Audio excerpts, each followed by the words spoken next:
정답을 알고도 불안해하지 말라. 정답을 알고도 불안해하지 말라라는 제목으로 하나님 말씀 증거하도록 하겠습니다. 그 로마, 바벨론이라고 표현된 로마인데, 로마는 사치와 방탕이 극에 달한 그런 모습이었습니다. 우리 뭐 역사에서도 잘 알죠. 당시 전 세계의 부의 90%가 로마에 몰려 있다, 뭐 이렇게 얘기를 합니다. 물질적인 부요함, 풍력, 쾌락 이런 걸 추구했습니다. 당시 기록들을 보면은 오늘 본문에도 이제 추측할 수 있는데, 그 향유로 목욕을 했습니다.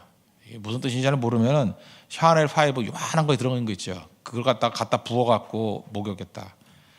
자, 전혀 동요를 안 하시네요. 예.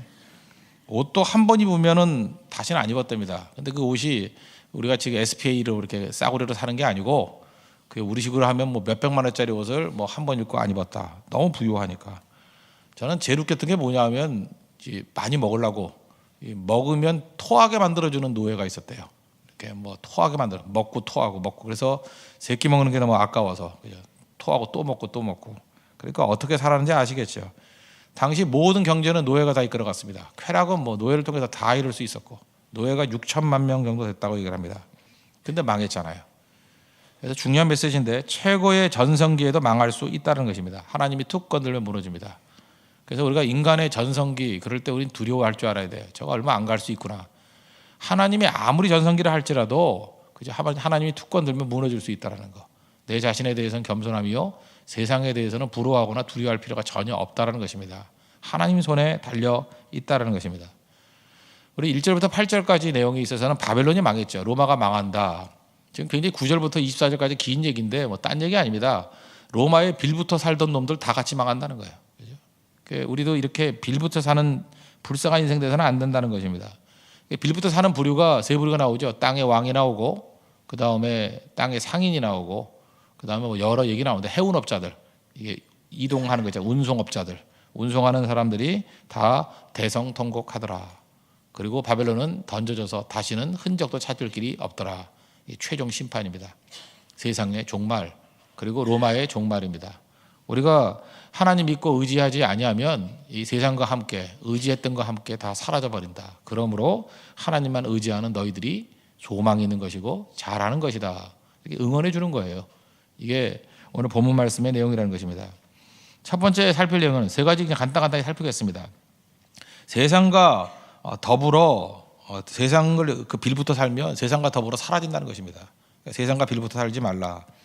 먼저 빌부터 사는 부류, 땅의 왕, 그 다음에 상인, 해운업자라 그랬죠. 9절, 11절, 17절 이렇게 세 부류에 나오는데, 9절, 10절을 보십시오. 땅의 왕인데, 그와 함께 음행하고 사치하던 땅의 왕들이 그가 불타는 연기를 보고 위하여 울고 가슴을 치며 그의 고통을 무서워하여 멀리 서서 이르되, 화이또다 화이또다 큰 성 견고한 성 바벨론이여, 한 시간에 내 심판이 이르렀다 하리로다.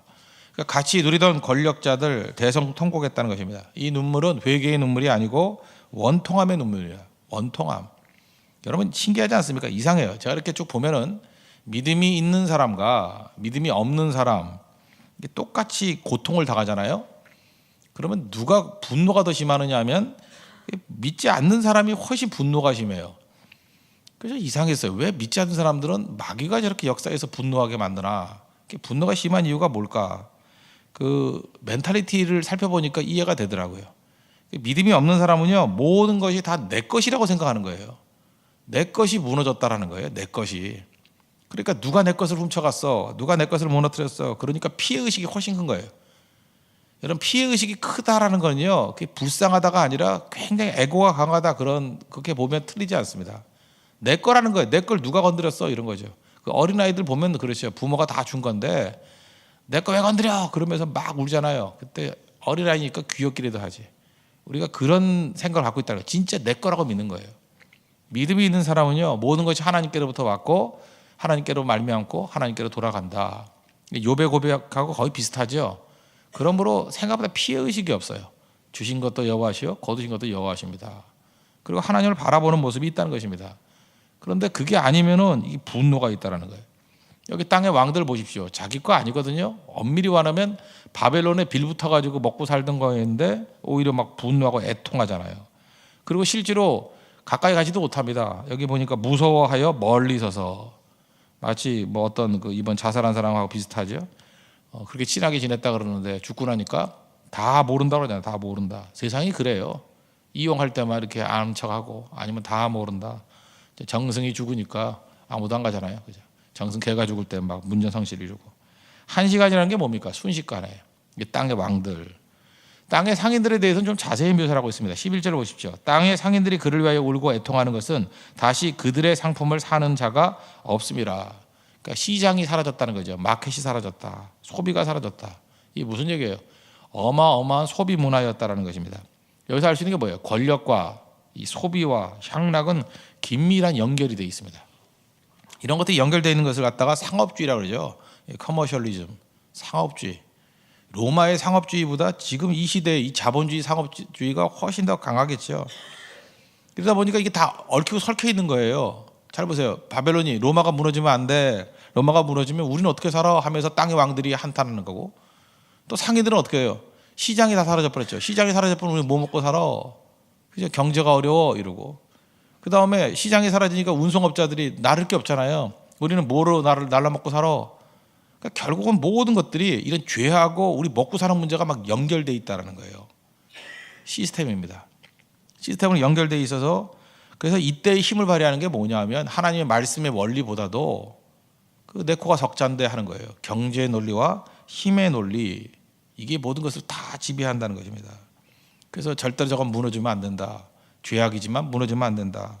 자리가 없어진다. 시장이 없어진다. 유통이 없어진다. 어떻게 살라고 이런다는 거예요. 근데 사실 잘 보면 없어도 되는 것들이거든요. 이들이 상업에 거래했던 물품들을 보면 필수품이 아니고 다 사치품입니다. 12절 13절에 목록이 나오죠. 그 상품은 금은, 보석, 진주, 이거는 보석이고요. 그다음에 세마포, 자주옷감, 비단, 붉은 옷감, 뭐 아시죠? 의류고요. 그다음에 뭐 각종 향목, 상아, 그릇이요, 뭐 쭉 그릇이에요. 제가 여자분들한테 그런 얘기를 들어봤어요. 그 사치의 마지막이 저는 보석인 줄 알았더니 보석이 아니래요. 그릇이래요. 진짜 그릇된 인생을 살고 있죠. 그릇이래요. 그 보석도 하다 보면 재미없답니다. 나중에 가면은 이게 다양하게 세트로 할 수 있는 게 그릇이래요. 근데 그릇이 상상을 초월할 정도의 가격이더라고. 그릇. 가구 넘어서서 마지막이 그릇이다. 나 이거 믿지 못했는데 이게 요한계시록 보니까 진짜 맞는 것 같아요. 그릇. 그 다음에 뭐 계피, 향료, 향료 뭐 이렇게 쭉 나오지 않습니까? 이건 뭐 먹을 것들 최고급으로 먹는 올가닉으로. 그 다음에 뭐 소양 말 이런 것들은 뭐 차량이라도 될 수 있죠. 뭐 고급 차들. 근데 마지막이 우리에게 인상적이지 않습니까? 종들과 사람의 영혼들이라. 사고 파는 물품 가운데 종들, 인신매매가 있고 영혼까지 팔아먹고 있다는 것입니다. 무슨 얘기예요? 극심한 물질주의로 가면은 나중에는 모든 것이 다 돈으로 환산이 된다는 것입니다. 물질과 쾌락을 얻기 위해서 영혼까지 판다는 거예요. 우리 고린도전서 6장 20절 보니까 우리는 값으로 사신 것이 되었다 그랬잖아요. 그런즉 너희 몸으로 하나님께 영광을 돌리라. 우리 영혼 팔아먹으면 안 됩니다. 세상에서 제일 무서운 사람이 누군지 아십니까? 제가 얼핏 들은 적이 있어요. 돈이 많은 사람이 어떤 사람을 제일 무서워하느냐? 돈으로 안 되는 사람을 제일 무서워한대요. 돈으로 안 되는 사람, 돈 아무리 줘도 안 움직이는 사람, 그게 진짜 무서운 사람이거든요. 여러분 그런 사람들 되십시오. 돈 때문에 영혼을 팔아먹어요? 돈 때문에 비굴해지고? 그건 아니죠. 그러니까 지킬 줄 아는 모습이 있어야 된다는 것입니다. 근데 요즘에 다 돈이에요. 얼마 전 기사를 보니까 그 어떤 여자분인데 남편이 죽었어요. 그래서 보험금을 타냈어요. 사고로 위장한 거더라고요. 시동생도 재미 들었어요. 하여튼 이 시월드가 다 초토화됐어. 시동생도 또 이렇게 사고 내가지고 6억 받아내고. 재미 들어가지고 자기 친동생, 그 친동생이죠. 그 친정이니까 친동생. 보험 들어서 12억. 10년 동안 몰랐어요. 그러다 10년 만에 잡혔더라고. 다 돈으로 계산하는 거죠. 요즘에 뭐 여자분들이 남자에게 뭐 이렇게 얘기하는 거 들어봤으면 저거 돈이 안 된 인간이라고. 나 그게 진짜 들었어요.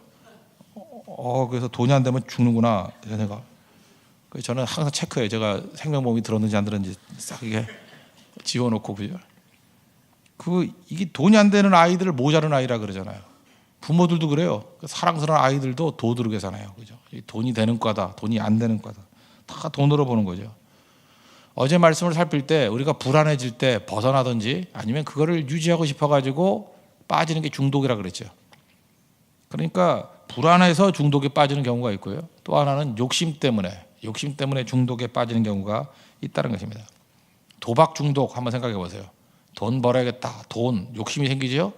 그러면 옛날에는 마누라도 판다 그러죠. 요즘에는 장기를 판대요. 뭐 이렇게 신장도 띄어 팔고. 그렇게 해서 그 욕심이 욕심. 이게 돈이 모든 걸 다 지배하게 됐다고요. 최근에 무슨 비행기 회사 뭐 그 문제가 됐는데 그 비행기 회사 그거보다 더 큰 문제가 뭔지 아십니까? 비행기면 최첨단 그 산업 아닙니까? 그죠? 첨단 산업이 거기 맨날 했던 게 뭐냐면 돼지머리 갖다 놓고 고사진 했어요. 거기 회사 다니는 사람 가운데 저한테 항상 상담했던 게 고사를 지내는데 어떻게 해야 됩니까? 크리스찬으로서 한다 그러더라고요. 무슨 얘기예요? 성공만을 위한다 그러면 귀신이 이래도 좋다는 거죠. 성공만 위한다 그러면. 그게 뭐예요? 그게 물질주의죠. 그래서 물질주의하고 우상숭배는 항상 연결되어 있습니다. 우상이 뭐예요? 내게 물질적인 유익만 준다 그러면 어떤 귀신도 좋다는 거 아니에요? 예수 믿는 사람들도 마찬가지죠. 뭐 여기서 안 주면 딴 데 가서 얻으면 되지. 하나님을 섬기는 게 아니잖아요. 물질을 섬기는 거죠. 그게 우상이에요, 우상. 그게 바벨론이고 그게 음료고. 성경이 그렇게 얘기하고 있다는 것입니다. 돈 되면 다 하잖아요. 뭐 성의 상품화. 자동차를 파는데 왜 여자들이 그 느실한 여자가 서 있어요? 그 이상하잖아요, 그죠? 팔리는가 보죠. 야구장에 가도 야구는 안 보고 뭘 이상한 여자들이 나와가지고 춤이나 추고 그죠? 춤이 아니 율동이라 그래야 되는데 율동을 아주 오염시키고 있는 거죠. 그 뮤지컬 가운데 꽤 오래 하는 오페라의 유령이라는 거 있죠. 오페라의 유령 몰라도 됩니다. 그 스토리 보면 그거예요. 천상의 목소리를 얻기 위해서 그 나쁜 사람과 거래하는 거예요. 악마와 거래하는 거예요. 똑같은 거죠. 물질주의예요, 이것도. 그래서 예술하는 사람들 보면요, 우리 교도 예술하는 사람 있잖아요. 특별히 이 근처에도 우리 홍대 앞이니까 예술하는 사람이 참 많지 않습니까? 그 사람들이 영감이 안 떠오르니까 귀신하고 거래하는 경우가 되게 많아요.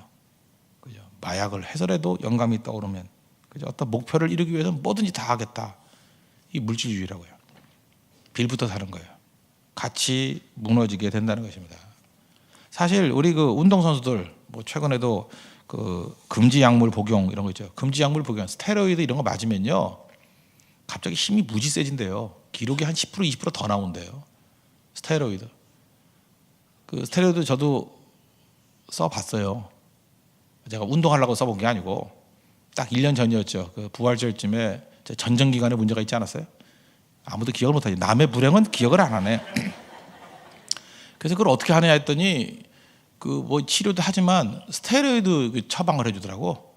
처음에는 그 매달 하면서 그거 잊어버렸네. 뭐 조금씩 주다가 하여튼 제일 많이 먹는다 12알도 먹었어요.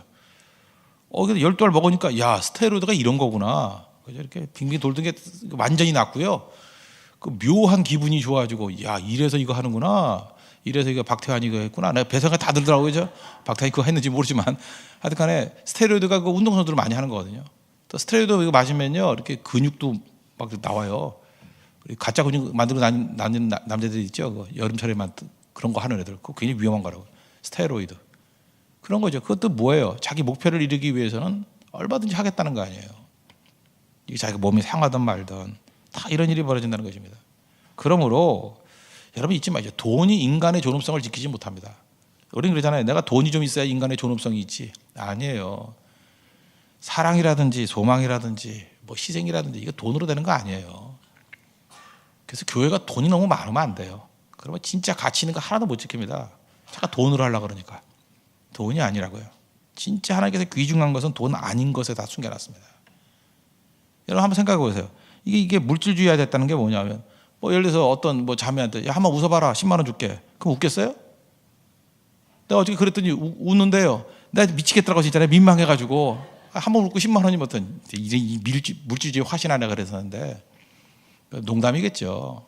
그럼 우리가 굉장히 그 화가 나지 않겠습니까? 그렇잖아요. 돈이면 다냐고.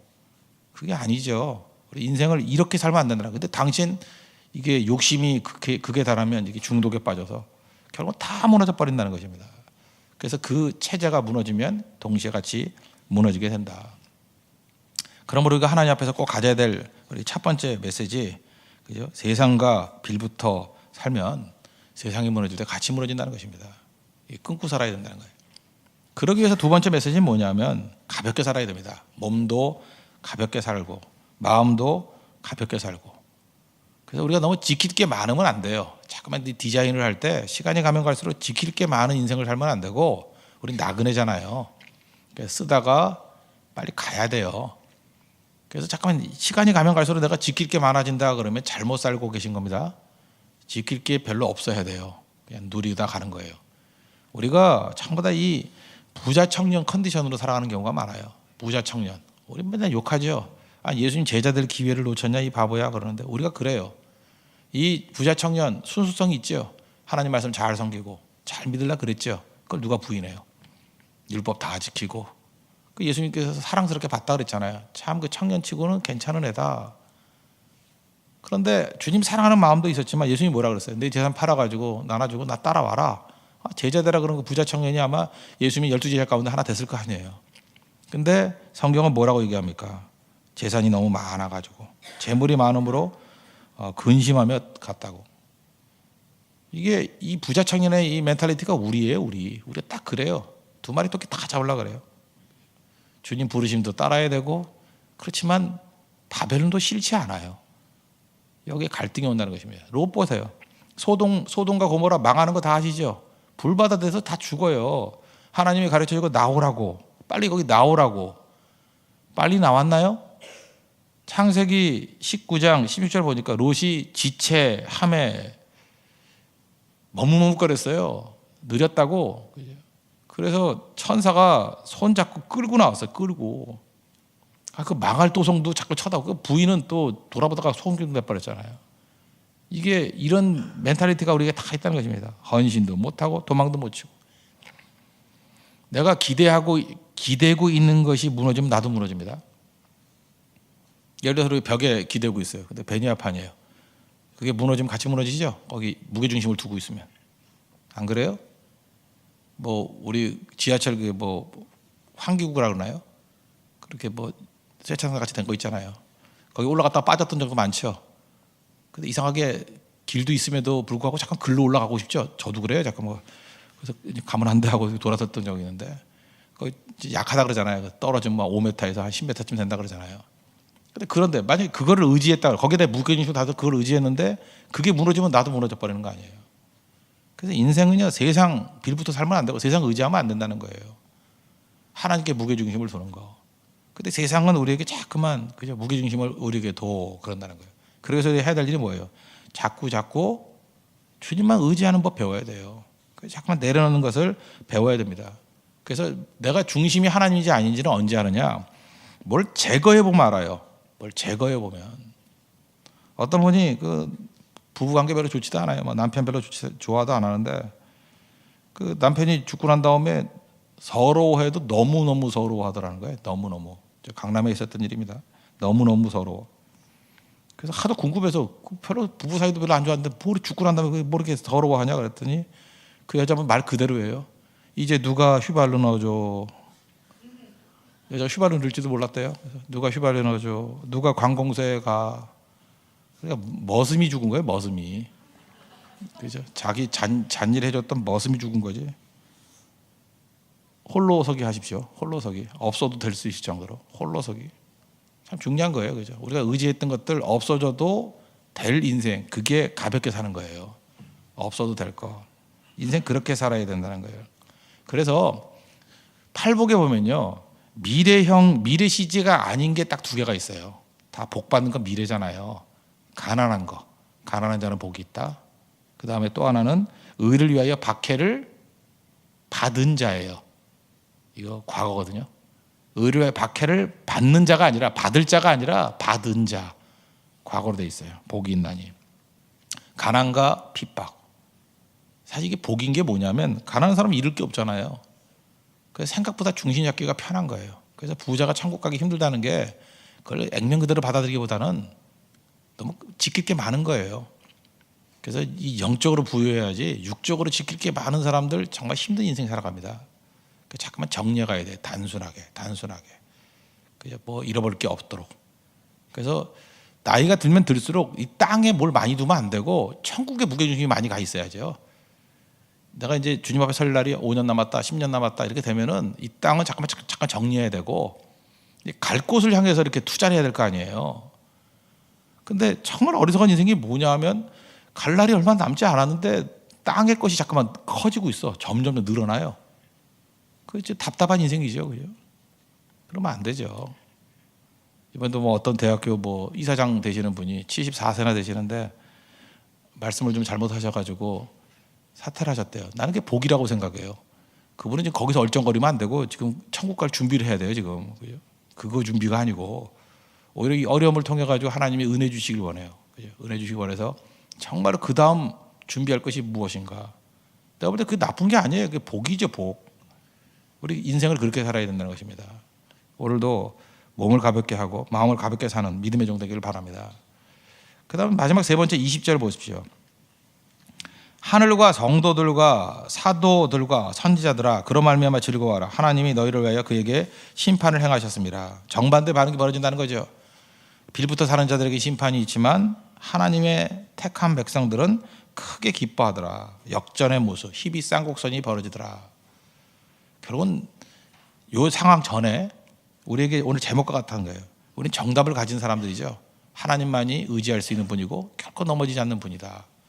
근데 정답을 가지고도 로마가 너무 융성해 있으면요, 빌부터 사는 사람들이 너무 융성해 있으면은 잠깐만 흔들려요. 근데 정답을 가지고 흔들리거나 정답을 가지고 불안해하지 말라는 거예요. 저는 이걸 마지막 요 비유를 한번 들고 싶습니다. 그 OX 퀴즈 같은 거 있죠. 뭐 이렇게 한쪽으로 뭐 맞으면 뭐 이쪽, 뭐 아니면 저쪽 하는 거 있잖아요. 그런 거 항상 뭐 포맷 그런 것으로 퀴즈 대회 많이 하잖아요. 그럼 대부분 답이 뭐예요? 많이 가는데, 처음에 쉬운 문제는 많이 가는 데가 답이에요. 그죠? 우르르 가는데 처음에 대세 따라가도 돼요. 근데 마지막 한 명 남을 때 보면은 그죠? 꼭 다수가 답이 아니죠. 어떤 때 보면은 극적일 때가 있어요. 한 20명 남았는데 19명이 뭐 동그라미에 가 있어.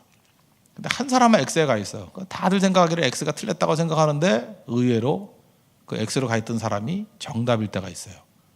그래서 혼자 막 기뻐하면서 뛰면서, 그죠? 마지막 1인으로 남는 경우가 있지 않습니까? 우리가 그런 인생이에요. 하나님께서 우리에게 확실한 정답을 주셨죠. 정답이나 확신이 있으면, 그죠? 불안해하지 마십시오. 내가 정답이라는 확신이 있으면요, 우리 주변에 있는 사람들이 뭐라 그러든 간에 흔들리지 마십시오. 우리 그 설득의 심리학이라는 책 가운데 그 원리 중에 하나가 사회적 증거의 법칙이라는 게 있어요. 이게 편승하려는 게 있어요, 인생이. 편승하면요, 그 별거 아닐 때는 도움이 돼요. 남들 가는 데 따라가면. 근데 진짜 중요한 거, 영혼의 문제라든지 진리의 문제라든지 최종 승리할 때는 그럼 망합니다, 여러분. 사람 많이 모이는 데 간다고 되는 게 아니에요. 대세 따른다고 되는 게 아니에요. 하나님 말씀입니다. 마지막 때 하나님 말씀 따르는 사람이 오히려 소수라 그랬어요. 좁은 문이라 그랬어요. 좁은 길이라 그랬어요. 그 길을 걸어가서 승리할 수 있는 믿음의 종 되기를 바랍니다. 21절부터 마지막 24절까지는 다 마지막 깨지는 모습이죠. 다 사라져버린다. 여기에 의지하면 안 되죠. 영원히 변함없는 하나님의 약속을 의지하는 믿음의 종 되기를 바랍니다. 정리하겠습니다. 세 가지. 우리가 빌부터 사는 것들, 그거 빌부터 살다가 무너질 때 같이 무너진다는 거예요. 빌부터 살지 말고 하나님 말씀 중심으로 살라. 그러기 위해서 필요한 건 두 번째, 가볍게 살라는 거예요. 단순하게. 몸도 가볍게, 마음도 가볍게. 그리고 마지막, 우린 정답을 가진 인생입니다. 결코 불안해하지 말고 확신 가지고 주의 길을 걸어갈 수 있는 우리 믿음의 종 되기를 바랍니다. 모두 자리에 선언하겠습니다. 542장 찬양하겠습니다. 1절만 찬양하죠. 1절. 542장.